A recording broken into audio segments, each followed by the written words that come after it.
मुस्लिम आरक्षण के लिए जो आप ये रैली निकालने जा रहे हैं, तो मुस्लिम आरक्षण की आपकी कैसे डिमांड है?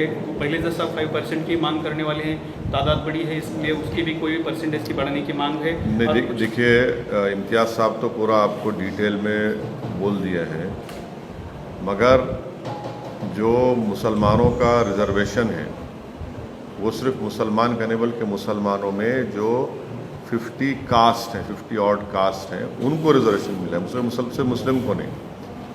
और उनका सोशल एजुकेशनल बैकवर्डनेस प्रूव हो चुका है महमूद रहमान कमेटी की रिपोर्ट से, और दूसरा जो एनएसएसओ का डेटा है जिसको हाई कोर्ट ने माना है। हाई कोर्ट ने कहा कि हाँ, ये महाराष्ट्र के मुस्लिम्स में जो इतनी कास्ट हैं वो सोशली एजुकेशनली बैकवर्ड हैं और उनको एजुकेशन में रिजर्वेशन मिल सकता है।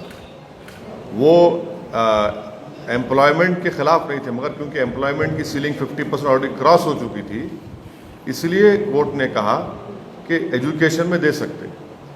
दूसरी बात यह है कि जब पार्लियामेंट में शिवसेना, एनसीपी और आपके कांग्रेस के एमपीज़ ने महाराष्ट्र के जो ओबीसी का जो बिल आया था पार्लियामेंट में, उसमें उन्होंने सिर्फ मराठा रिजर्वेशन की बात की। हम उनको याद दिलाना चाह रहे कि आप जब मराठा की बात कर रहे, जिसको सुप्रीम कोर्ट ने उनके सोशल एजुकेशनल बैकवर्डनेस को सुप्रीम कोर्ट ने एक्सेप्ट नहीं किया, नंबर 1 पॉइंट, बल्कि महाराष्ट्र के मुसलमानों का वो कास्ट का social educational backwardness high court ने एक्सेप्ट किया।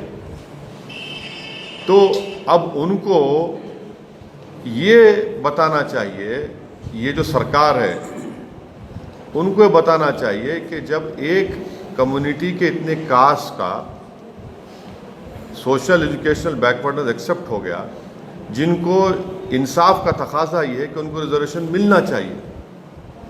और ये बात सारी दुनिया को मालूम कि महाराष्ट्र में मुसलमानों का जो कास्ट है उनका लिटरेसी रेट, उनका ड्रॉप आउट रेट, उनका ग्रेजुएशन में रेट, ये सबसे कम है। दलित के बाद उनका नंबर आता है, तो उनको तो मिलना चाहिए।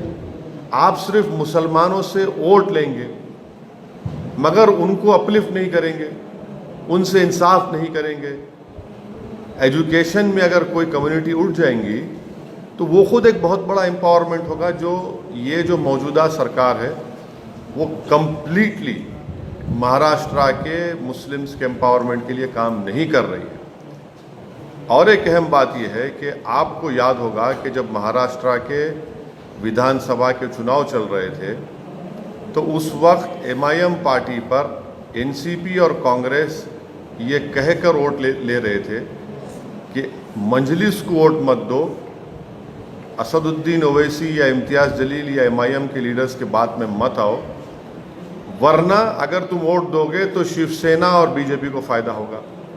चुनाव होने के बाद अचानक ये तीनों मिलकर एक दूसरे से शादी कर लेते, निकाह कर लेते। ये कौन सा सेकुलरिज्म है? ये कौन सा सेकुलरिज्म है? आप तो महाराष्ट्र की जनता को धोखा दिए, स्पेशली महाराष्ट्र के मुसलमानों को धोखा दिया।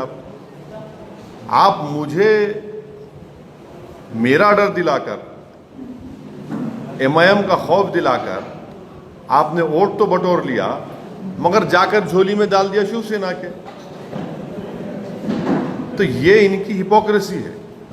मगर आज हम जो डिसाइड करें इसका डिसाइड करें, और 27 तारीख की मीटिंग होगी नवंबर में इंशाल्लाह। मगर एमआईएम पार्टी ये सरकार से इमीडिएटली डिमांड करती है कि महाराष्ट्र के मुस्लिम्स को रिजर्वेशन जो हाई कोर्ट ने क्लियर कर दिया उसको दिया जाए, इमीडिएटली दिया जाए। उसको आपको रोकने की जरूरत नहीं है।